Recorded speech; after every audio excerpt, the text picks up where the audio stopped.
Comme chaque début d'année, nous avons les parts de marché des tracteurs, nous allons analyser les chiffres hors et en CUMA et c'est plutôt impressionnant. En CUMA, on va parler du top 5 des tendances d'achat et à la 5e place directement, c'est Massey Ferguson avec 10% des parts de marché et une baisse de 0,3% par rapport à 2024. On poursuit avec les États-Unis de New Holland, ils ont 11% des parts du marché, mais surtout ils connaissent une baisse de 1,9%. À la 3e place, c'est Fendt, les Allemands ont 14% des parts du marché et surtout ils connaissent également une baisse de 1,2%. On continue avec leurs compatriotes de chez Claas, eux ont 15% des parts du marché, mais contrairement aux autres, ils ont une augmentation de 1,2%. Et loin devant à la première place, on retrouve John Deere avec 31% et une augmentation de 0,6%. Depuis 5 ans, on peut remarquer qu'en CUMA, John Deere et Claas augmentent petit à petit entre 4 à 6%,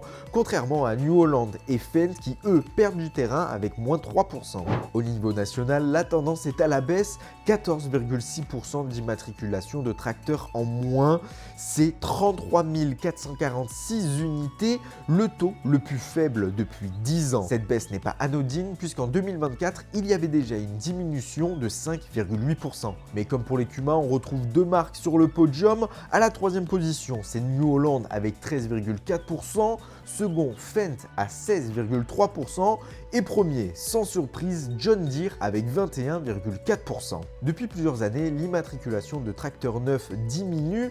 Alors bonne ou une mauvaise chose, on vous laisse vous faire votre propre avis, mais en tout cas ça pourrait se traduire par un renouvellement plus tardif, un marché de l'occasion qui augmente, mais aussi les CUMA qui achètent un tracteur pour plusieurs adhérents. En tout cas cette vidéo est terminée, n'oubliez pas de vous abonner, commenter, liker, partager. Rendez-vous aussi sur le site entraide.com et sur tous nos réseaux sociaux et moi je vous dis à une prochaine pour une prochaine vidéo.